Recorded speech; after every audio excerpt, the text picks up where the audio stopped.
Hello students.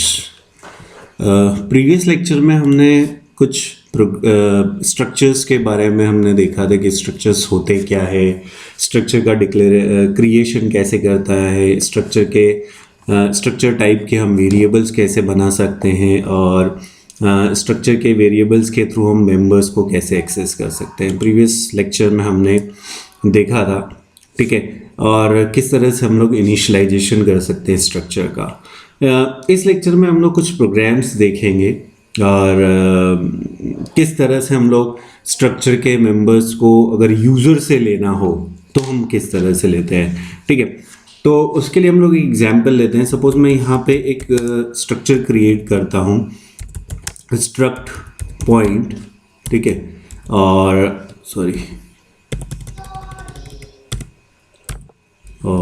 मैं यहाँ पे इसके मेंबर्स ले लेता हूँ, सपोज इंटीजर x और इंटीजर y। आप चाहो जो मेंबर लेना चाहो अकॉर्डिंग टू प्रॉब्लम आप ले सकते हो, ठीक है। तो मैंने यहाँ पे एक स्ट्रक्चर बनाया पॉइंट, जिसके अंदर हमने लिया इंटीजर x और इंटीजर y, जो हमने प्रीवियस क्लास में किया था। जैसे अगर अब मुझे x और y को एक्सेस करना है तो ऑब्वियसली मुझे स्ट्रक्चर टाइप का एक वेरिएबल क्रिएट करना पड़ेगा, स्ट्रक्ट पॉइंट, और मैंने बना दिया सपोज p, ठीक है। अब इस p के थ्रू मैं x और y को एक्सेस कर सकता हूँ। जैसे हमने कल किया था कि अगर मुझे इसको इनिशियलाइज करना है तो मैं किस तरह से करूँगा, यहाँ से, ठीक है, इनिशियलाइजेशन होगा। और मुझे जब इसको प्रिंट करना है तो मैं क्या करूँगा, printf %d, that is x equal to %d and x, ठीक है, और y %d and y, ठीक है। अब मुझे अगर इसको आप अलग अलग प्रिंटफ लेना चाहो, अलग अलग प्रिंटफ ले लो। और x और y लिखा है मैंने तो वो एरर दे रहा है। देखो क्या दे रहा है, y and x is undeclared, ठीक है, x और y इज़ अनडिक्लेयर्ड। क्यों? क्योंकि ऑब्वियसली x और y इसके मेंबर्स हैं, आप डायरेक्टली एक्सेस नहीं कर सकते हो, आपको क्या करना पड़ेगा, उसके वेरिएबल के थ्रू एक्सेस करना पड़ेगा। तो p dot x and p dot y ऐसे एक्सेस करना पड़ेगा। और जब आप इसको एग्जीक्यूट करोगे तो without error x is 0 and y equal to 1। तो यहाँ पे हमने x और y की जो वैल्यू थी, p डॉट x और p डॉट y जो है हमने इनिशियलाइजेशन किया था। बट अगर मुझे यूज़र से लेना हो और x और y की वैल्यू तो हम किस तरह से करेंगे। तो ऑब्वियसली हमें यूज़र से जब वैल्यू लेनी होती है तो हमारे पास फंक्शन है दैट इज स्कैनएफ, ठीक है। स्कैनएफ के थ्रू हम लोग इंटीजर, फ्लोट, कैरेक्टर और स्ट्रिंग भी ले सकते हैं, ठीक है। बट स्ट्रिंग में थोड़ी सी हमने देखा था कि स्पेस के बाद वो रीड नहीं करता है, तो हम वहाँ पे गेट एस यूज़ कर सकते हैं, ठीक है। तो सपोज मुझे यहाँ पे अगर स्कैनएफ के थ्रू रीड करना हो तो मैं कैसे करूँगा। तो प्रिंट एफ मैंने दे दिया एंटर एक्स, ठीक है, एंटर एक्स। तो मैं क्या करूँगा, स्कैनएफ, ठीक है, स्कैनएफ। ऑब्वियसली मुझे इंटीजर रीड करना है। कहाँ पे जाएगी ये वैल्यू, p डॉट एक्स के एड्रेस पे। कहाँ पे जाएगी, p डॉट एक्स के एड्रेस पे। तो मैं क्या करूँगा यहाँ पे %p डॉट एक्स, ठीक है। इसी तरह print F new line enter y और scanf %d %p dot y, ठीक है। इस तरह से हम लोग यूज़र से लेंगे और प्रिंट करेंगे। तो अगर मुझे इसको एग्जीक्यूट करना है तो कोई एरर नहीं आई है। एंटर x, तो मैंने सपोज दिया 5, एंटर y मैंने दिया 8, x is 5 and y is 8, clear. तो इस तरह से हमें यूज़र से वैल्यू लेनी है, ठीक है। यूज़र से वैल्यू हमें इस तरह से लेना है, ठीक। तो this is the simple one example जो कि हम लोग हमने प्रीवियस क्लास में भी देखा था, प्रीवियस लेक्चर में भी हमने देखा था, ठीक है। थोड़ा सा हम इसको अगर लेवें कि सपोज मैं यहाँ पे एक स्टूडेंट का रिकॉर्ड लेना चाहता हूँ, सिर्फ एक ही स्टूडेंट का रिकॉर्ड ले रहे हैं अभी हम लोग, ठीक है। एक स्टूडेंट का रिकॉर्ड लेना चाह रहा हूँ मैं, और उस स्टूडेंट का जो रिकॉर्ड है उसमें हम लोग कुछ यूज़र से लेके और प्रिंट ही कर रहे हैं, अभी हम बाद में और देखेंगे। एक ही स्टूडेंट का रिकॉर्ड रखना है, स्ट्रक्ट स्टूडेंट, ठीक है। और मैंने यहाँ पे स्टूडेंट में ले लिया कैरेक्टर नेम, और मैंने ले लिया सपोज 50 साइज, ठीक है। एक स्ट्रिंग लिए नेम में, फिर मैंने ले लिया कैरेक्टर ब्रांच, ठीक है। इसको मैंने ले लिया 20 साइज या 10 साइज भी ले लो, कोई दिक्कत नहीं है, ठीक है। फिर मैंने ले लिया इंटीजर रोल नंबर, ठीक है, रोल नंबर, ठीक है। और फिर मैंने ले लिया इंटीजर M1, M2, M3, ठीक है। 3 सब्जेक्ट्स के मार्क्स ले लिए, ठीक है।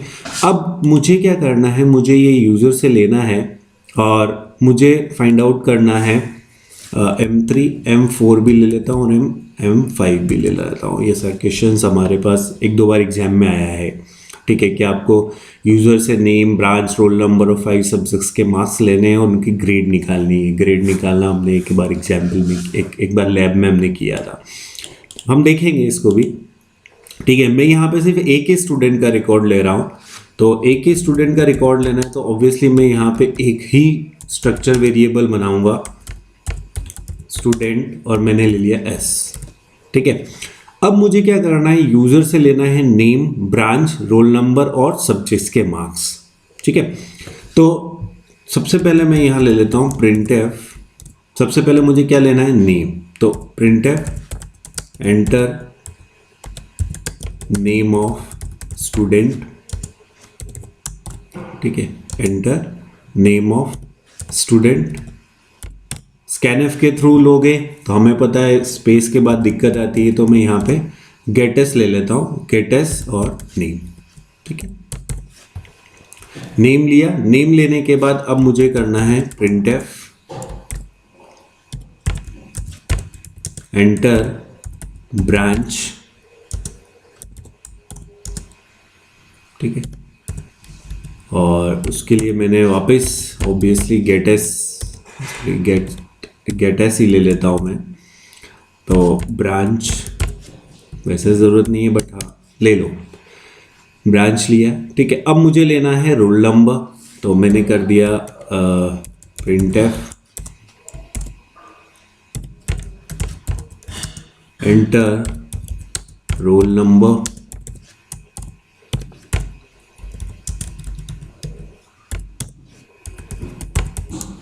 scanf %d %।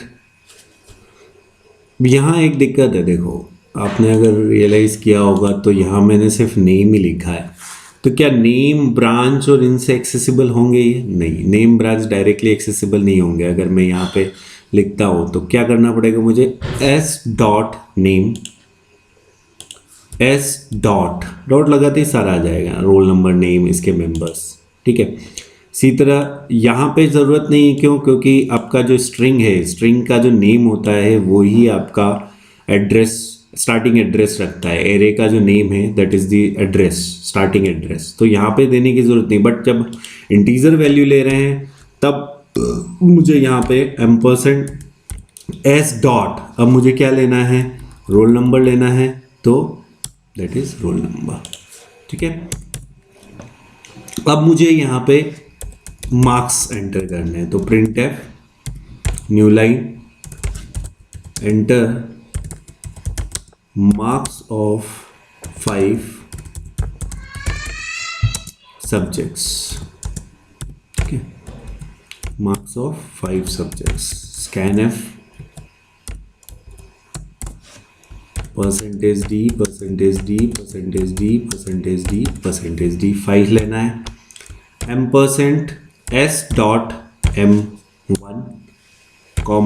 m% s.m2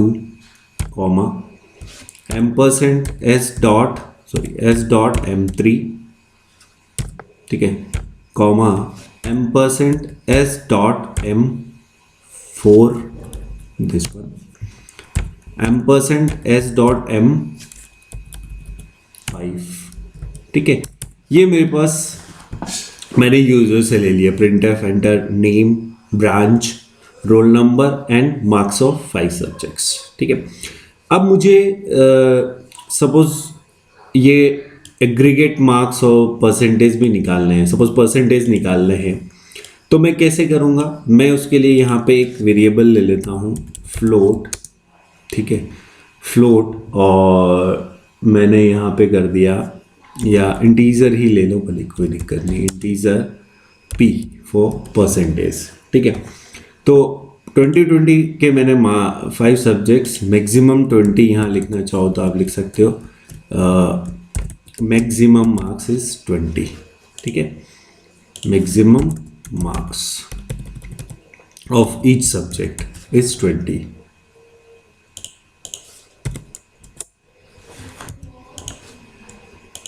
ठीक है, तो अब मुझे परसेंटेज निकालना है, तो मैं क्या करूँगा? p इक्वल टू इन सब का sum, that is s dot m1 plus s dot m2 plus s dot m3 plus s dot m4 plus s dot m5, sum आ गया, डिवाइड बाय 5। ये तो क्या आ जाएगा आपका? एवरेज। ठीक है, इन सब का टोटल कितना है? 100, और आपके पास आया कितना है ये? तो अगर परसेंटेज निकालना है मुझे तो किस तरह से निकालते हैं हम? Total divide by 100। ठीक है, टोटल डिवाइड बाय जो marks, total marks obtained divide by total multiplied by 100। ठीक है, तो यहाँ पे हमारे पास ऑब्वियसली क्या है? ये टोटल मेरे पास मार्क्स आ गए हैं। टोटल मार्क्स आते ही आपके पास क्या होगा? और divide by 20 plus 20 plus 20 plus 20, तो मार्क्स ऑब्टेन डिवाइड बाय ये कि टोटल कितना है? 100 मल्टीप्लाइड बाय 100, तो मेरे पास डायरेक्टली क्या आ जाएंगे? परसेंटेज आ जाएंगे। अब मुझे अगर परसेंटेज मेरा जो है p जो है वो इसका मेंबर नहीं है, तो आप डायरेक्टली यहाँ पे इसको देना चाहो तो दे दो, नहीं देना चाहो तो मत दो, कोई दिक्कत नहीं। अब मुझे अगर प्रिंट करना है सारी चीज़ें, ठीक है, तो मैं कैसे करूँगा? नेम, न्यू लाइन में ही ले लो, चलो। ठीक है, name equal to percentage s dot name. ठीक है,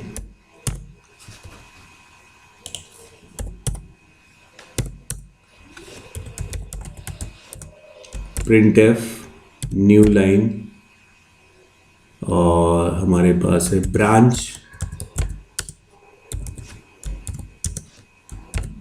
परसेंटेज s डॉट ब्रांच। ठीक है, printf new line, roll number, percentage d s dot roll number. ठीक है, मार्क्स देने हैं तो printf new line, marks of 5 subjects,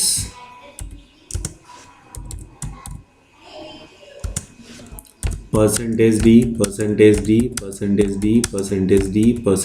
d s dot m1 comma s dot m2 comma s dot m3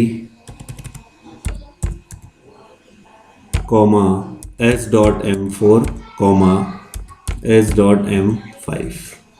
ठीक है, और अब मुझे एवरेज प्रिंट करना है, परसेंटेज प्रिंट करना है, तो new line percentage is equal to percentage d, और डायरेक्टली आपको p प्रिंट करना है, और p किसी का मेंबर नहीं है। ठीक है, तो आपको अगर एक स्टूडेंट को रिकॉर्ड लेना है तो आपको इस तरह से लेना है। अगर मैं इसको एग्जीक्यूट करूं, ठीक है, तो देख लेते हैं कोई एरर नहीं, कोई एरर नहीं है। तो मैंने इसको एग्जीक्यूट किया, एंटर नेम मैंने दे दिया XYZ, एंटर ब्रांच CAC, ठीक है। एंटर रोल नंबर मैंने दे दिया 100। Enter marks of 5 subjects maximum 20, मैंने दे दिया सपोज 18, 19, 17, 20 एंड 18। 5 सब्जेक्ट्स के मार्क्स आ गए, उसने दे दिया। देखो name is XYZ, branch is CAC, roll number 100, marks of 5 subjects is 18, 19, 17, 20, 80 and percentage is 92%। Clear? Percentage is 92%। Clear? तो इस तरह से हम लोग एक स्टूडेंट का अगर मुझे रिकॉर्ड लेना है, ठीक है, एक सिंगल स्टूडेंट का अगर मुझे रिकॉर्ड लेना है तो हम इस तरह से ले सकते हैं। अगर मैं आपको बोलूं कि सपोज आपको 5 स्टूडेंट्स का रिकॉर्ड लेना हो तो आप किस तरह से लोगे? ठीक है, 5 स्टूडेंट्स का रिकॉर्ड लेना है तो या तो मैं करूँ कि 5 वेरिएबल्स बनाओ, S1, S2, S3, S4, थोड़ा सा टिपिकल हो जाएगा मेरे लिए। तो 5 वेरिएबल्स बनाना थोड़ा सा टिपिकल हो जाएगा। अगर मुझे एक सिंगल वेरिएबल से बनाना हो, 5 वेरिएबल्स हम बाद में देखेंगे और उसका जो ड्रॉबैक है वो भी हम बाद में देखेंगे। सपोज मुझे एक सिंगल वेरिएबल से बनाना हो तो हम क्या करेंगे? ठीक है, सिंगल वेरिएबल से अगर मुझे बनाना है तो हम यहाँ पे क्या यूज़ करेंगे? हम यहाँ पे यूज़ करेंगे आपके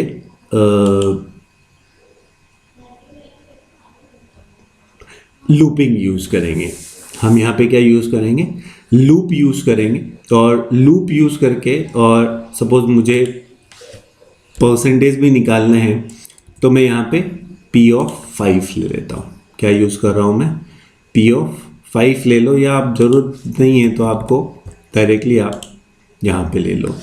बट यहाँ पे प्रॉब्लम जो आएगी वो मेरे पास, अगर मैं लूप लेके भी करता हूँ तो एक दिक्कत और आएगी मेरे पास कि मुझे जैसे ही मैं यूज़र से ले रहा हूँ उसी टाइम पे मुझे उसको प्रिंट करना पड़ेगा। जैसे मैंने सपोज पहले लिया नेम कि XYZ, ब्रांच ली CAC, रोल नंबर ले लिया, मार्क्स ले लिए, उसके परसेंटेज आ जाएंगे, वो प्रिंट हो जाएगा। फर्स्ट स्टूडेंट प्रिंट हो गया, फिर सेकंड स्टूडेंट के लिए लोगे तो सेकंड स्टूडेंट का जो डेटा है वो कहाँ जाएगा? जो प्रीवियस XYZ था उसके ऊपर नया डेटा जाएगा। सपोज ABC लिखा तो वो XYZ हट जाएगा और ABC आ जाएगा।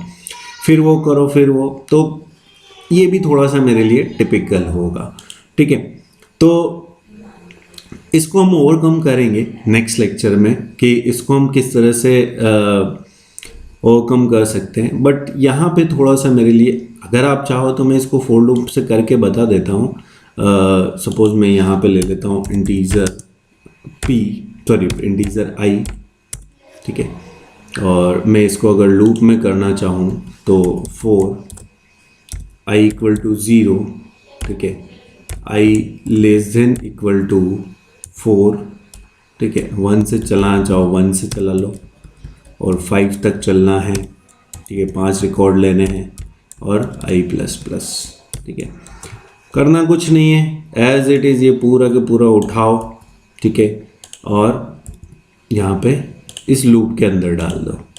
करना कुछ नहीं है, ठीक है। बट इसका ड्रॉबैक है, ऑब्वियसली इसका ड्रॉबैक है कि आपका डेटा स्टोर नहीं रहेगा, ठीक है, उसी वेरिएबल में, स्ट्रक्चर के उसी वेरिएबल में आया जा रहा है, ठीक है, बार बार, तो पॉसिबल नहीं है। यहाँ मैं एक मैसेज और दे देता हूँ, printf record of first percentage student, और आई की वैल्यू 1 होगी तो स्टूडेंट, फर्स्ट स्टूडेंट, इसी तरह सेकेंड स्टूडेंट, थर्ड स्टूडेंट, और ये आता रहेगा हमारे पास, ठीक है।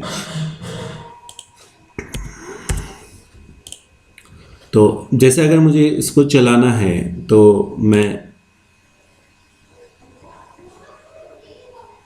ठीक है, एंटर नेम ऑफ स्टूडेंट, ठीक है, तो मैंने दे दिया सपोज XYZ, ब्रांच दे दी CAC, रोल नंबर दे दिया 1, और मार्क्स दे दिए 12, 13, 14, 15 and 16। First record of first student आ गया मेरे पास ये। XYZ CAC 1 this and 70। फिर आपके पास यहाँ पे देखो क्या हुआ, enter name of student and enter branch, दोनों एक साथ आ गया। तो मैंने आपको बताया था कि जब हम स्ट्रिंग लेते हैं तो दिक्कत आती है बहुत बार, तो उसके लिए आप यूज़ करते हो F फ्लैश। तो यहाँ पे आपको F फ्लैश यूज़ करना पड़ेगा, ठीक है, तो आपका ये ढंग से चलेगा। अदरवाइज स्ट्रिंग और कैरेक्टर जब आप लोग करते हो तो आपको ये ध्यान रखना है, बहुत बार ये वाली जो प्रॉब्लम आती है, इस प्रॉब्लम के लिए आपको F फ्लैश यूज़ करना है, और उसके लिए मैंने आपको बताया और क्यों यूज़ करते हैं हम लोग, तो आपका ये दिक्कत नहीं आएगी, ठीक है। आपने नेम दे दिया XYZ, ठीक है, ब्रांच दे दी CAC, रोल नंबर दे दिया 1, मैंने मार्क्स दे दिया 12 12 12 12 12, ठीक है। तो फर्स्ट स्टूडेंट का रिकॉर्ड आ गया ये। अब सेकंड स्टूडेंट का रिकॉर्ड लेना है तो ABC, ठीक है, ब्रांच ले ली CAC, सॉरी 2, मैंने मार्क्स दे दिए 14 13 15 15 16। फिर वापस सेकंड थर्ड स्टूडेंट का लेगा। बट यहाँ पे प्रॉब्लम ये हो रही है कि अगर मुझे इस फर्स्ट स्टूडेंट का रिकॉर्ड लेना है, कि मैं चाहूँ कि मैं वापस फर्स्ट स्टूडेंट प्रिंट करना चाहूँ, तो नहीं कर सकता। क्यों? क्योंकि ये जो डेटा जा रहा है XYZ CAC और 1, और ये जा कहाँ रहा है, S वेरिएबल के अंदर, ठीक है, S के नेम में, S के ब्रांच में, S के रोल नंबर में, ठीक है।